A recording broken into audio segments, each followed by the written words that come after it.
Green. There you go. I didn't realize Nancy was number 2. To the Morning Mayhem Show. Who does number 2 work for? And your host, Jim Amato. Good morning, Woodland, and welcome to April 3rd. It is a no day. It is a no day because it's SAT day this morning. A wet, dreary SAT day to get us started for the early dismissal at 11:20 this morning. Don't forget, though, if you're looking for your prom tickets, those are going to be available during school hours, during cafeteria time, during lunch. We have a special guest coming in on Friday to talk a little bit about poetry. This weekend, April 6th, you can still learn about Nautic Valley Community College and look for those QR registration codes on the wall around. You'll see a sign for those. Take a look on the screens around. You'll find out what the sports are coming up. Guys and Dolls will be on May 3rd, 4th, and 5th. And don't forget to have your Chromebook charged for today. Monday is going to be the equinox. That's not the lunar. This is a solar equinox. Mhm. That's some equinox. Eclipse. Yep, solar eclipse of the heart. Solar eclipse of the heart. Woodland will be part of this year's National Day of Silence on Friday, April 12th. And on April 24th, there's going to strike out cancer on a pink day for softball. So look to buy your shirts. There's a link going around to the store that they have for gear for that day. Today, this week, in the week of April 3rd through the 6th, was the first modern Olympic Games in 1896. In 1896, we've had the Olympic Games since then. Mhm. And Martin Luther King Jr. delivered his "I've Been to the Mountaintop" speech today in Memphis, Tennessee. A little Very historical, yeah. And the world's first cell phone call officially. Ooh. The first cell phone call, not mobile phone like the other one was, Yeah. on April 3rd, 1973. And that was from Motorola engineer Martin Cooper, who made the world's first public cell phone call, showing just how powerful this new technology they had harnessed so many years ago. It took a while Very for it cool. to catch on, about 20 years before it became public.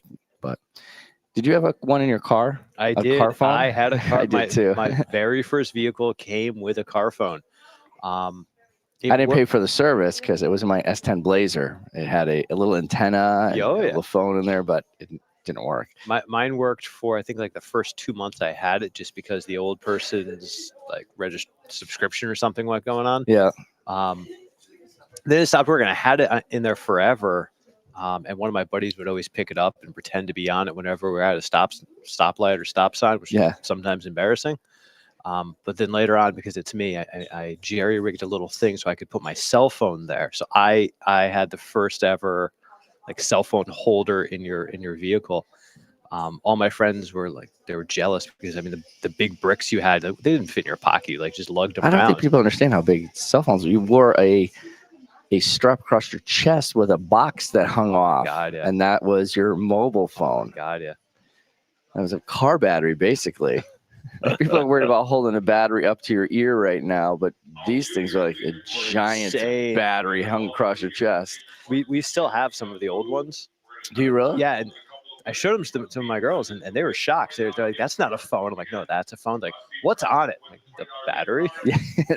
It's like a glorified calculator. Well, those are the ones where like the battery's in the back and it comes off, and you would put the battery in the charger by itself. Right. Or you just snapped on another battery. Yeah. Like you have multiple batteries to use throughout the day. You know we did. Yeah. It's us.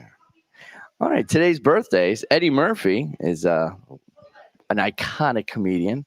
And again, I'm enjoying some of the new movies he's doing, but Beverly Hills Cop still has to be one of his best movies. His Christmas one isn't bad.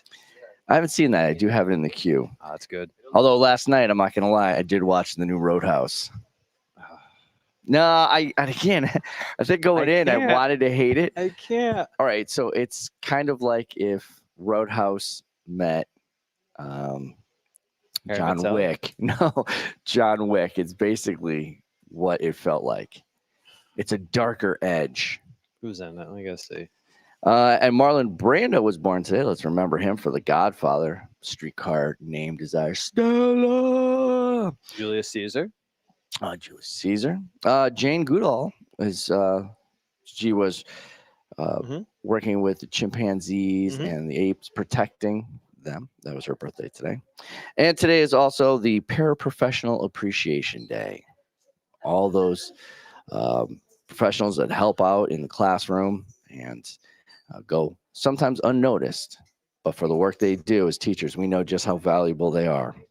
It is also National Film Score Day to celebrate the composers. cool. Yeah. The only Very composer I cool. really know off the top of my head would be John Williams. John. I was going to say John Williams. Is the there only one I any know. other? I don't know. A couple of his famous scores, of course, would be from Star Wars. Yeah. All of the music from Star Wars, and I believe Harry Potter And Indiana Jones. and Indiana Jones. Yeah. I gotta look it up. I don't know if it was Harry Potter. I know it was Indiana Jones, but and National Chocolate Mousse Day. Solid day. Yes, like the pudding, not the animal. We don't have sports today, so go straight over to the news with Tomlin. Morning. A couple top stories to start your day. First off, Taiwan's strongest earthquake in nearly 25 years has damaged buildings, leaving 9 dead. Train services were suspended across the island of 23 million people. Traffic along the East Coast was at a virtual standstill with landslides and falling debris hitting tunnels and highways in the mountainous regions. That's a small island too. Oh, yeah. Ukraine lowers its conscription age to 25 to plug a shortfall in troop numbers fighting Russia. This comes on the heel of Russia increasing its conscription numbers, as once again the spring offensive gears up. Haiti's surge in gang violence has led more than 53,000 people to flee the capital in less than 3 weeks. Wow, the first 3 really. And then for some of you interested in news or about, yeah, sorry, I apologize. The quick delivery. Chris by 5. There is, for those of you interested in learning new languages, Yes. there is an amazing story going on right now, a quest to save a dying language. One of the oldest identifiable Greek dialects is on the verge of extinction. The dialect is believed to be over 1,000 years old, and the closest connection we have to the actual ancient Greek dialect. Really? As on the verge of extinction, and there is a new push to try to record it and to try to preserve it. Because every day we are losing new languages, or we're losing languages and dialects every single day. Understandably. Listen, As we globalization, come together, yep, exactly. Globalization comes together, and as we use more and more common languages, the dialects, and even some of the regional uniquenesses, tennis shoes, sneakers, pop, things like Trainers. trainers, begin to sort of get phased out thanks to, the internet, People moving around, movies, Netflix. As all of us see the same things and hear the same language, a lot of those regionalities are vanishing. So it's a really interesting story. All right. Yeah, it is. I think the study of language, linguistics, and how it evolves over time. Back when we were a kid, we always said ain't a word because it ain't in the dictionary. It is. It is now. It is. So I guess it's a word. Yeah. But I just love. So is bodacious and that should have awesome from the 80s. Those should have been words. Just the etymology of words, though, is just so fascinating. Like how those words came to exist.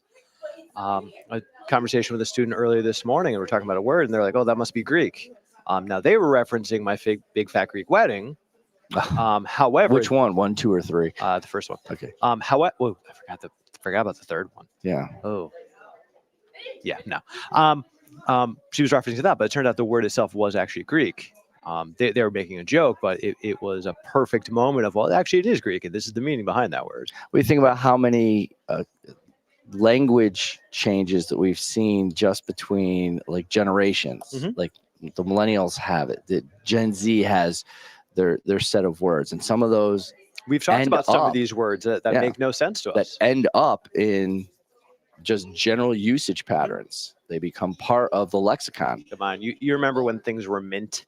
Oh, I do remember when things were. Yeah, I do. What else? Mint.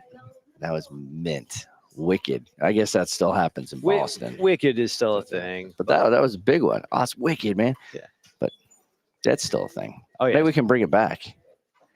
Can we coin a phrase around here to see if anybody will realize that it doesn't exist and we can make a word come up?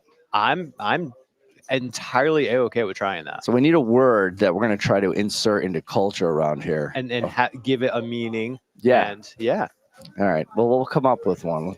I don't know. I don't think any off the top of my head. I think we're going to have some fun with this. All right. All right. So maybe that's what we'll do is we'll come up with a word. If you have a word you think we should start inserting into culture around here and see if we can't make it take off, reach out to us on morningmayhem.show. You can find us on Instagram, YouTube, and Facebook. But that's all for this morning because we have the SATs about to start in a few minutes, and we've got to get to our stations to proctor this thing. So on behalf of Mama Manning, he's Tomlin. I'm Amato. Good morning, Woodland. Thanks for listening to this episode of the Morning Mayhem podcast. Morning Mayhem is broadcast live from Woodland Regional High School in Beacon Falls, Connecticut, each and every school day. Follow us on Spotify, Anchor FM, or wherever you find your latest podcasts. And for more information on the show, upcoming guests, and past episodes, visit our show website, morningmayhem.show.